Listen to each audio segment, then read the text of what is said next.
E essa semana uma irmã chegou para mim e disse: Ô pastor, eu queria tanto fazer o curso de segunda-feira, mas segunda não dá para mim, eu não posso sair de casa. Aí eu pensei, por que não dar pelo menos uma introdução, uma breve mostra do que é que nós estudamos nas segundas-feiras. Só que na segunda-feira o tempo é maior do que na escola dominical e o curso é apostilado. Portanto, você vai ter aqui apenas um aperitivo do que a gente vê na segunda-feira. A terceira introdução são as cartas.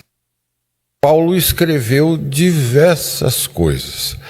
Você tem no Novo Testamento 16 livros escritos por Paulo. Eu estou chamando de livros, mas a maioria é cartas. Na realidade, você pode dizer que todos são cartas. Só que na nossa Bíblia não está colocado na ordem cronológica. Na nossa Bíblia está colocado na ordem que facilita aos gráficos. Muito provavelmente, não tenho certeza disso, mas muito provavelmente essa ordem tenha sido feita na época de Gutenberg, na impressão da primeira Bíblia. A carta de Romanos com 16 capítulos está na frente, depois vem Corinto com 12 capítulos, 2 Coríntios com 11 capítulos e assim por diante. E termina com a carta de Filemon. A maioria das cartas de Paulo são escritas a igrejas. E aí tem duas variações. A igreja da cidade de Corinto, por exemplo. E a segunda variação, a igreja que se reúne na casa de fulano. A impressão que eu tenho é que a primeira já é uma igreja mais estruturada e a segunda é uma igreja que ainda está sendo plantada, por assim dizer. O termo plantar igreja vem de uma expressão de Paulo em Corinto. Eu plantei, Apolo regou, mas o crescimento veio de Jesus. Então, o uso do verbo plantar é um uso bíblico. Alguns não gostam dele, mas não é errado, não. Pode não ser completamente expressivo, mas errado não é. Depois Paulo escreveu cartas a pessoas, as cartas pessoais, a Timóteo, a Tito, a Filemon. Timóteo recebeu 2 cartas pessoais, Tito uma, Filemon outra. Filemon é a única carta que Paulo escreve. Na realidade, irmãos, se você é da minha geração, você não chamaria isso de carta, mas de bilhete. Daria para ser escrito em metade de uma folha branca. A folha que hoje nós chamaríamos de A4. É uma carta bem pessoal, extremamente pessoal. E diz respeito a um caso único que está na Bíblia. Nós vamos ter oportunidade de ler a carta inteira, é o que está em azul.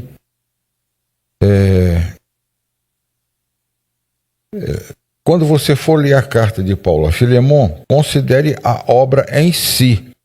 Como é o menor livro da Bíblia, é possível examiná-lo de forma diferente do que temos feito com os demais. Deu para ler? Cláudio, aí está dando para ler?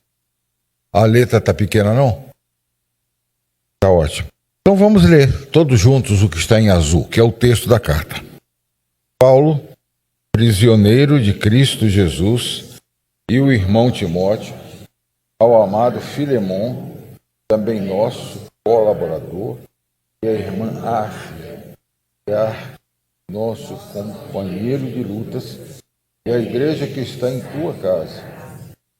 Graça e paz a vós outros, da parte de Deus, nosso Pai, e do Senhor Jesus Cristo. Dou graças ao meu Deus, lembrando-me sempre de ti nas minhas orações, estando ciente do teu amor e da fé que tens para com o Senhor Jesus e todos os santos, para que a comunhão de tua fé se torne eficiente no pleno conhecimento de todo o bem que há em nós para com Cristo. Pois, irmão, tive grande alegria e conforto no teu amor, porquanto o coração dos santos tem sido reanimado por teu intermédio. Pois bem, ainda que eu sinta plena liberdade em Cristo para te ordenar o que convém, prefiro, todavia, solicitar em nome do amor, sendo o que sou, Paulo, o velho, e agora até prisioneiro de Cristo Jesus. Sim, solicito-te em favor de meu filho Onésimo, que enviarei entre algemas. Ele antes te foi inútil, atualmente, porém, ele é útil a ti e a mim. Eu te envio em volta em pessoa, quero dizer, o meu próprio coração. Eu queria conservá-lo comigo mesmo, para, em teu lugar, me servir nas algemas que carrego por causa do Evangelho. Nada, porém, quis fazer sem o teu consentimento, para que a tua bondade não venha a ser como que por obrigação, mas de livre vontade. Pois acredito que ele veio ser afastado de mim temporariamente, a fim de que o recebas para sempre. Não como escravo, antes muito acima de escravo, como irmão caríssimo, especialmente de mim e com maior razão de ti, quer na carne, quer no Senhor. Se, portanto, tu me consideras companheiro, recebe-o como se fosse a mim mesmo. E se algum dano te fez, ou se te deve alguma coisa, lança tudo em minha conta. Eu, Paulo, de próprio punho escrevo, eu pagarei, para não te alegar que também tu me deves até a ti mesmo. Sim, irmão, que eu receba de ti, no Senhor, este benefício. Reanima-me o coração em Cristo. Certo como estou da tua obediência, eu te escrevo, sabendo que farás mais do que estou pedindo. E ao mesmo tempo, prepara-me também pousada, pois espero que, por vossas orações, vos serei restituído. Saúda-te, Epáfras, prisioneiro comigo em Cristo Jesus. Marcos, Aristarco, Demas e Lucas, meus cooperadores. A graça do Senhor Jesus Cristo esteja com o vosso espírito. Esse é o texto todo da carta. Como vocês viram, dá para ler em menos de 10 minutos. E se você ler em voz baixa, meditando, pensando, dá até para ler mais rápido. É um bilhete, na realidade. Segundo ponto, considere as seguintes explicações como pano de fundo. Filemon era membro da igreja de Colossos, que se reunia em sua casa.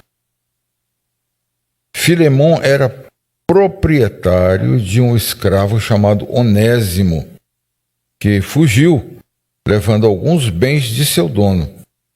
Veja, e se algum dano te fez, ou se te deve alguma coisa, lança tudo em minha conta. Eu, Paulo, de próprio punho escrevo, o pagarei. Dá-se a impressão que Onésimo, escravo de Filemon, fugiu. E na fuga levou algumas coisas de Filemon, alguns pertences de Filemon. Talvez até algum dinheiro. Onésimo encontrou-se com Paulo em Roma, provavelmente na cadeia. Paulo, para consertar a situação, manda-o de volta a Filemon, acompanhando Tíquico, o portador de cartas para as igrejas da região de Colossos e para a própria igreja de Colossos. Vocês devem se lembrar que já foi falado aqui diversas vezes que Paulo na cadeia não ficava quieto, ele ficava escrevendo cartas. São as chamadas cartas da prisão. Inclusive há algumas, nós sabemos que existem algumas, pelas citações do próprio Paulo, que foram escritas da prisão e que se perderam. A carta à igreja de Colossos, por exemplo. Existe uma carta à igreja de Colossos escrita por Jesus. Está no comecinho do livro do Apocalipse. Mas essa carta que Paulo escreveu à igreja de Colossos, nós não sabemos. E Colossos era uma cidade grande. Uma cidade importante. Era em Colossos que estava aquela estátua enorme, de onde vem o nosso adjetivo colossal. Quando nós queremos dizer que uma coisa é grande, a minha geração dizia, era formidável, uma forma grande. Mas a geração de hoje, os mais cultos dizem colossal. Porque os mais modernos já dizem bestial, é animal. Alguma coisa, alguma gíria soltam por aí. Era uma estátua enorme que foi feita e construída com um pé em um lado da entrada, o mar fazia uma baía, e um pé da estátua estava de um lado e outro pé do outro. Os navios que entravam por baixo da estátua. A estátua é de algum deus grego, que eu não lembro bem agora qual que era. Um terremoto demoliu a estátua. Era considerado de uma das 7 maravilhas do mundo. Portanto, era uma cidade rica. E lá havia um senhor rico, convertido ao cristianismo, Filemon, proprietário de escravos, pelo menos um, Onésimo.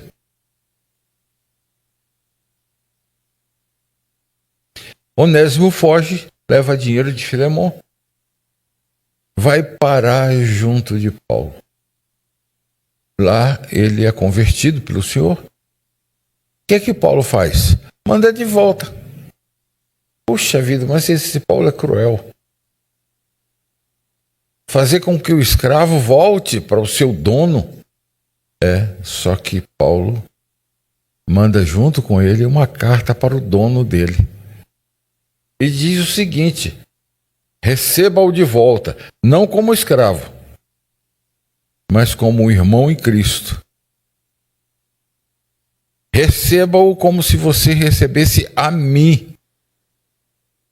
E se ele te causou algum dano, eu escrevo de próprio punho que te pagarei. Ou seja, não tinha jeito de Filemon dizer não. No final da carta, Paulo até apela um pouco e diz: para não te lembrar que você me deve a própria vida.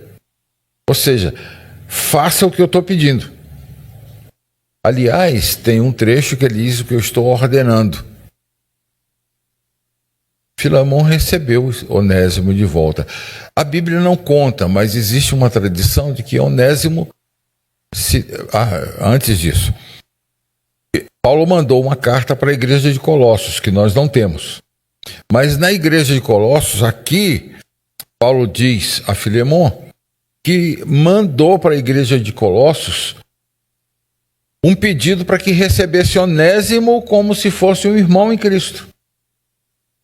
Ou seja, mandou para o patrão, mandou para a igreja. Existe uma tradição que Colossos recebeu Onésimo. Onésimo progrediu na fé, se tornou pastor da igreja e tornou-se depois bispo daquela região. E tem uma outra tradução menos documentada ainda, que diz que foi Onésimo quem começou a colecionar as cartas do Novo Testamento. É apenas uma tradição, não tem nada na Bíblia sobre isso, e pode ser questionado assim. Mas o que eu quero chamar a atenção dos irmãos é o item 4. Paulo, para consertar a situação, manda Onésimo de volta a Filemon, acompanhando Tíquico. Tíquico levou diversas cartas. Tíquico foi o portador de diversas cartas que Paulo escreveu na prisão. Quinto, na carta dirigida à igreja de Colossos, Paulo recomenda que Onésimo seja recebido como irmão. Sexto, a carta que Paulo escreve a Filemon, a que nós acabamos de ler e estamos estudando, tem como objetivo básico pedir a Filemon que receba Onésimo de volta. Não como escravo, mas como irmão caríssimo. O sujeito é escravo. Foge levando bens do seu dono. Dá o azar ou a sorte de encontrar-se com Paulo em Roma. Aí Paulo diz, não, você vai voltar. E volta com 2 cartas. Uma para a igreja, pedindo que receba-o como irmão, e outra para Filemon. Receba-o como se fosse eu. Se ele te prejudicou em alguma coisa, eu pago. Não tem jeito de negar. É uma carta, ela já foi chamada por alguns comentaristas de o amável bilhete. É uma carta que, debaixo de toda a roupagem de amável e de uma cortesia muito grande, está uma ordem terrível. Eu vou falar um pouquinho mais depois sobre o problema do escravo e o senhor. Mas a ordem, Paulo apela para os sentimentos de amizade e de irmandade em Cristo, que o une a Filemon, em prol de um sujeito que Filemon tinha tudo para não querer ver mais. Ou então, se entregasse à justiça, certamente ele seria morto. Veja, 6a. Escreve a Filemon e a Áfia, que provavelmente era sua esposa. É citada apenas aqui. Essa senhora Áfia não é citada em outro lugar da Bíblia, a não ser aqui. E a Arquipo, provavelmente seu filho, citado apenas aqui e em Colossenses 4,17. Irmãos, eu estou confundindo a igreja, a cidade de Colossos com a cidade de Laodiceia. Perdão. B. Recomenda Onésimo à igreja de Colossos, que provavelmente se reunia na casa de Filemon. Veja Colossenses 4, de 7 a 9. Vamos ler juntos? Quanto à minha situação, Tíquico, amado irmão e fiel ministro e conservo no Senhor, de tudo vos informará. Eu vos envio com expresso propósito de vos dar conhecimento da nossa situação e de alentar o nosso coração em sua companhia. Vos envio Onésimo, o fiel e amado irmão, que é do vosso meio. Ele vos farão saber tudo o que por aqui ocorre. Eu fico imaginando o Onésimo tentando convencer os da igreja. Não, Cristo mudou meu coração. Paulo me mandou de volta. E se Filemon tinha razão para suspeitar de Onésimo, para não acreditar em Onésimo, a igreja muito mais. Entretanto, a igreja o recebe, o acolhe. Se for fiel à tradição, alguns anos depois ele se torna pastor da igreja lá. Letra C. Faz do caso uma questão pessoal. Veja, vamos ler juntos. Se, portanto, me consideras companheiro, recebe-o como se fosse a mim mesmo. E se algum dano te fez, ou te deve alguma coisa, lança tudo em minha conta. Eu, Paulo, de próprio punho o escrevo.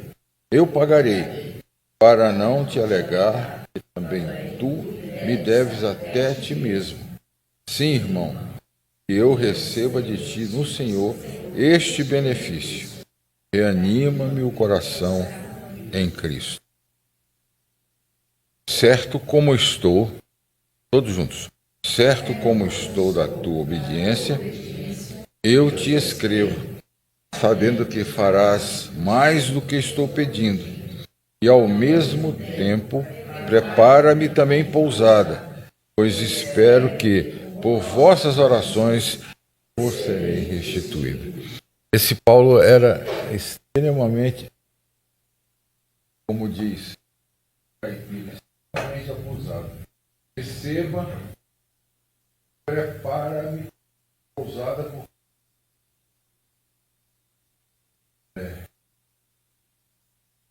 Ou seja, não deixa margem para Filemon dizer é isso, é aquilo outro.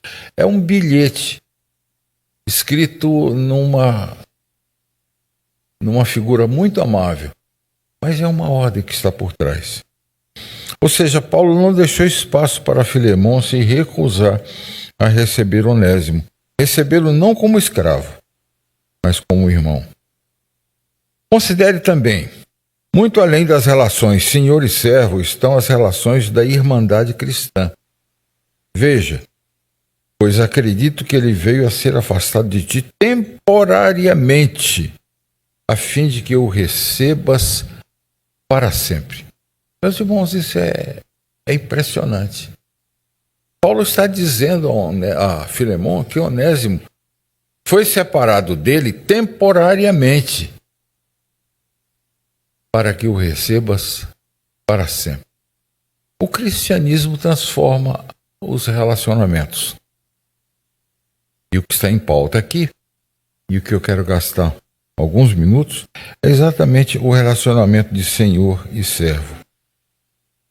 Mas veja a estrutura que você pode utilizar para entender melhor a carta.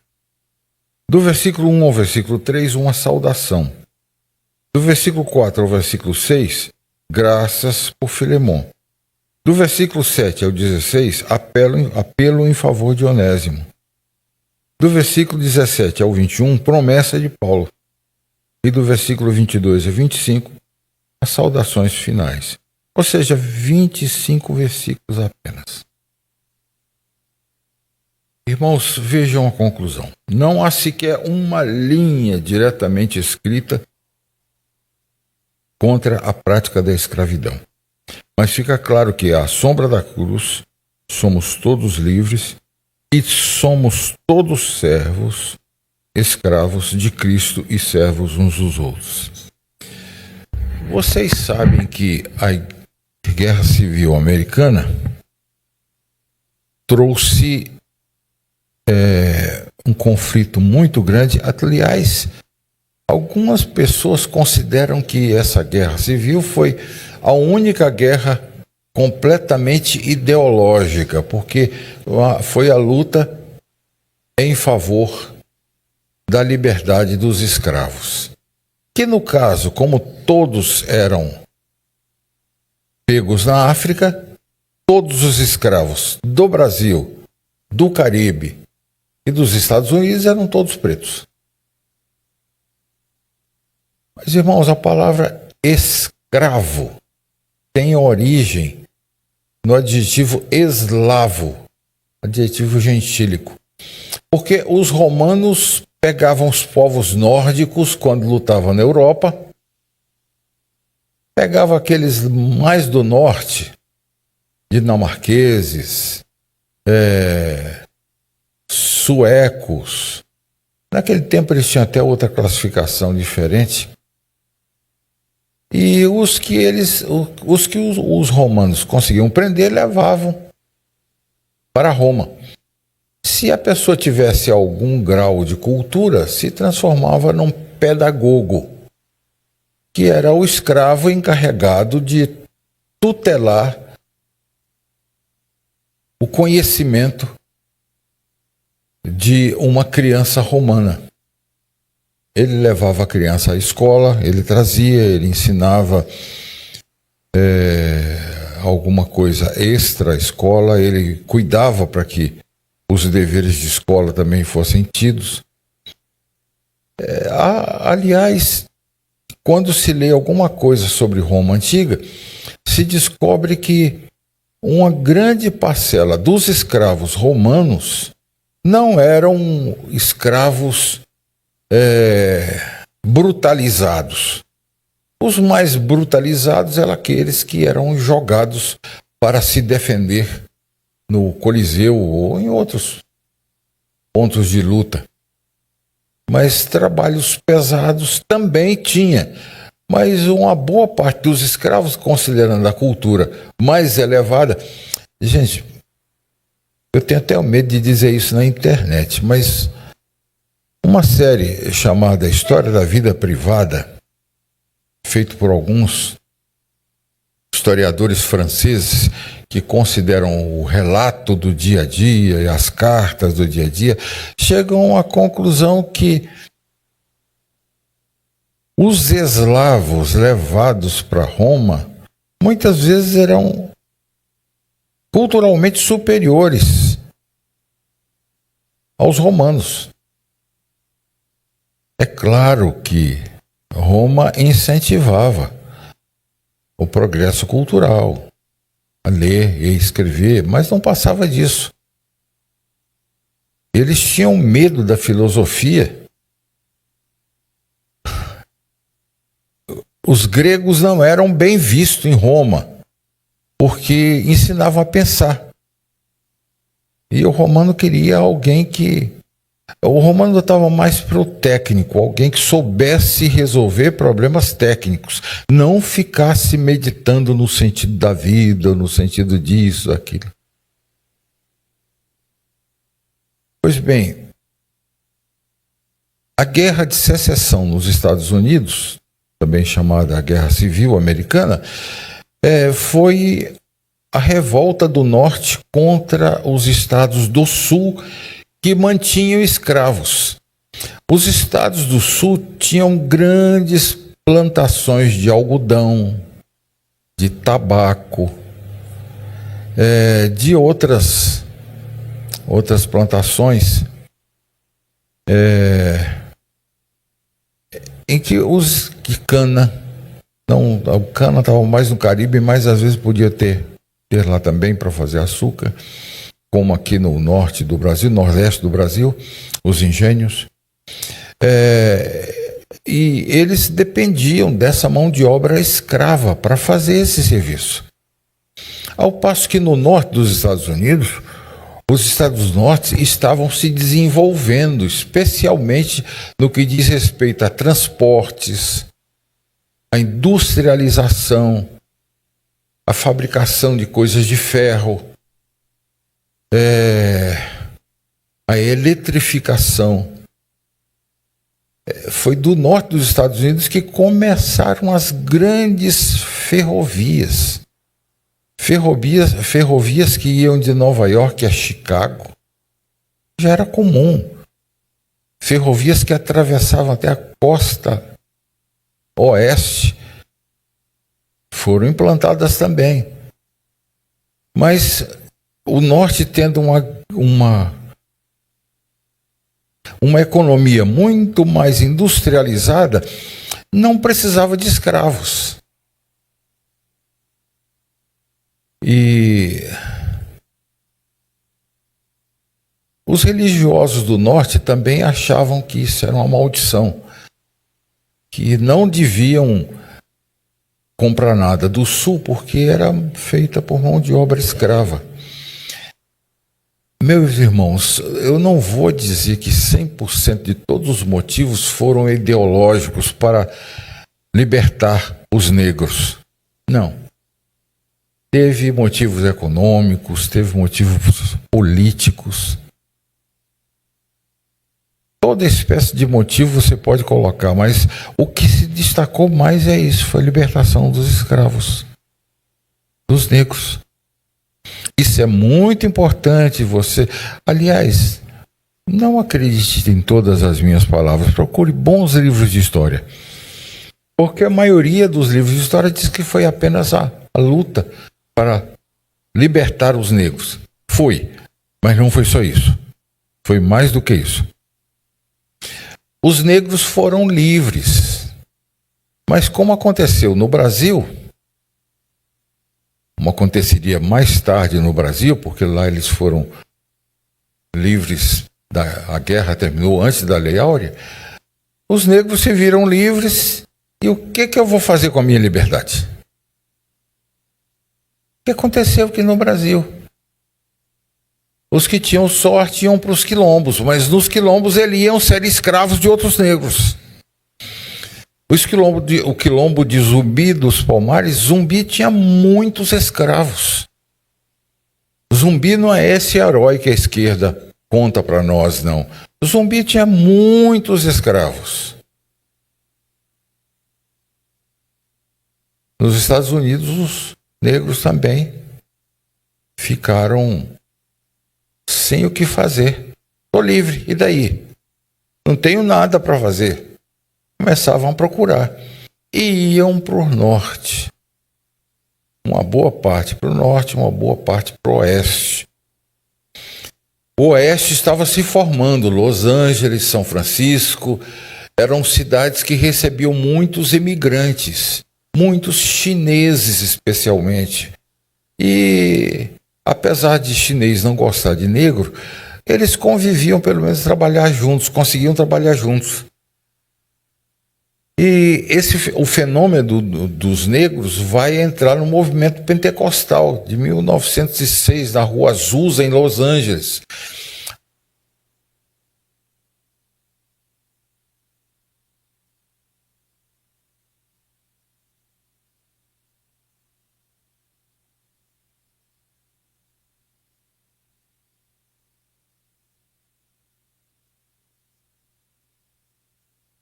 Eu gosto demais de tecnologia, mas eu acho que tecnologia e igreja não combinam.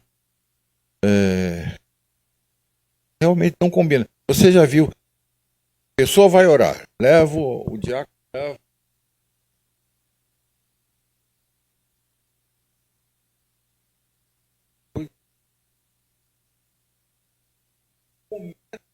Zero. Ou seja, ele já começou a falar com Deus. Parece que Deus só escuta se for no microfone. É um negócio estranho, dependendo de... Pois é, meu. Concordo perfeitamente com a senhora. Eu já estou sentindo alguns problemas de audição também. De vez em quando eu estou pensando, hein? Pois bem, voltando. Chicago abrigou muitos negros. Tanto é que a comunidade negra tem reserva muito grande até hoje em Chicago. Obama, o primeiro presidente negro nos Estados Unidos, começou sua carreira em Chicago. Hoje os negros estão mesclados na sociedade americana de uma forma estranha. Não é crime você dizer que não gosta de negro. E às vezes eles são resistidos de punho em riste. Entretanto, eles têm conseguido coisas lá que nós não temos aqui. É difícil quando você vê um empresário bem-sucedido e muito rico, negro, você diz, coisa, lá é muito comum. É muito comum. Mas aqui o Brasil conseguiu caldear melhor um pouco. É uma importância muito grande nos relacionamentos, mas conseguiu caldear especialmente através da religião. A Igreja Católica recebeu de uma forma tão impressionante que eles têm igrejas chamadas Nossa Senhora dos Pretos Forros, ou seja, dos negros livres. É uma igreja diversa. Na Bahia tem umas duas, aqui em São Paulo tem uma, no Rio de Janeiro também. Isso não aconteceu nos Estados Unidos. Isso não aconteceu nos Estados Unidos. A reação dos pretos livres foi exatamente confiança. Muitos formaram cidades. Primeira vez que eu fui lá com a Zilmar, eu estava voltando à noite, e eu não gosto de dirigir à noite. Estava ficando escuro. Eu propus a Zilmar, olha, tem uma cidadezinha. Gente, o nome da cidade era Clinton, o mesmo nome do presidente. Vamos comer alguma coisa, jantar lá, e a gente procura um hotel essa noite. Entramos na cidade, de repente, um negão como eu, segurando uma loura pela mão, e entra na lanchonete que só tinha preto lá. Foi uma consternação geral. Eu nunca vi a Zilmar comer um hambúrguer tão rápido. Nós saímos. Pois é, mas quem ia. Se houvesse agressão ali, quem ia levar só era eu, né?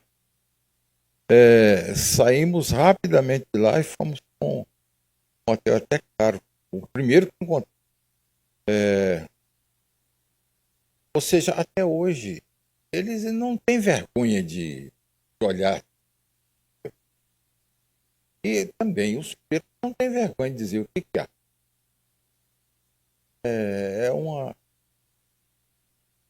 Tem o mesmo conflito que nós temos aqui, mas aqui é disfarçado. Lá é mais aberto. Agora, o que eu estou querendo dizer é o seguinte: essa guerra é tida como a única guerra ideológica. E não é totalmente ideológica. Mas foi uma guerra que nasceu através de princípios cristãos. De não considerar alguém escravo. E é interessante que os sulistas cria muito o texto de Filemão, especialmente mostrando que Paulo estava devolvendo para Filemão um escravo. E eles argumentavam dizendo, está vendo? A Bíblia não condena a escravidão. Ela não condena a escravidão no sentido de pegar em armas e lutar. Mas a Bíblia mostra que maior é isso. Se você está escravo de alguém, lembre-se que ele também é escravo. E aí, irmãos, cai em Efésios. Você lembra de Efésios 5, quando Paulo ensina como encher-se do Espírito Santo?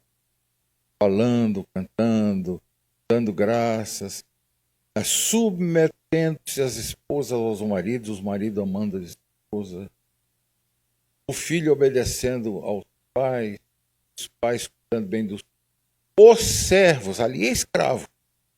Está traduzido como servo, mas ali é a palavra escravo, doulos. Os servos obedecendo aos patrões, não com medo, mas como se estivessem trabalhando para Cristo. E os patrões sabendo, tratando bem os servos, sabendo que eles também são escravos do Senhor. E para com Deus não há acepção de pessoas. Ou seja, o Novo Testamento inteiro foi escrito numa época em que todos os povos aos quais o Evangelho foi levado possuíam escravos. E a escravidão era protegida pelo Estado. Mas qual é a solução do Novo Testamento? A revolta desses escravos? Não. Os gregos tiveram a revolta dos escravos, com Esparta, teve uma verdadeira guerra. Mas no Novo Testamento, qual era a solução? Saber que todos nós somos escravos e, portanto, colegas uns dos outros, escravos uns dos outros. Meus irmãos, não é que a Bíblia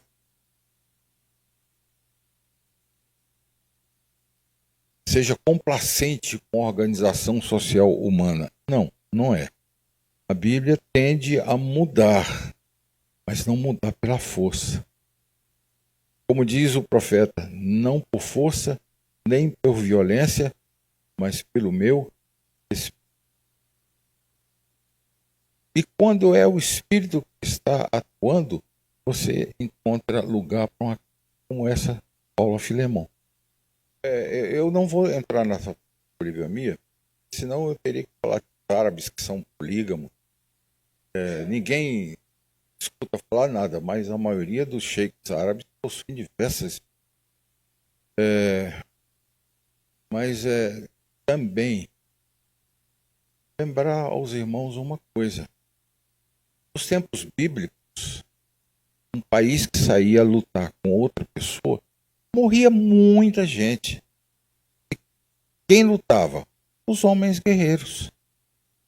Ou seja, tinha muito mais mulher do que homem.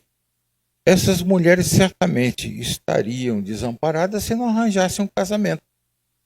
Para alguma, ser casado pela metade, ou seja, dividir o marido com outra mulher, era melhor do que passar fome sozinha, porque certamente não havia complacência com uma mulher completamente desamparada. Mas, para terminar, a carta de Paulo a Filemon é, portanto, no meu modo de ver, acho que serve para nós no sentido de que nós saibamos conviver fraternalmente com os nossos irmãos. Mesmo que nós tenhamos que exigir alguma coisa deles, façamos cordial, cortesmente e, acima de tudo, baixo da iluminação do nosso Senhor Jesus Cristo.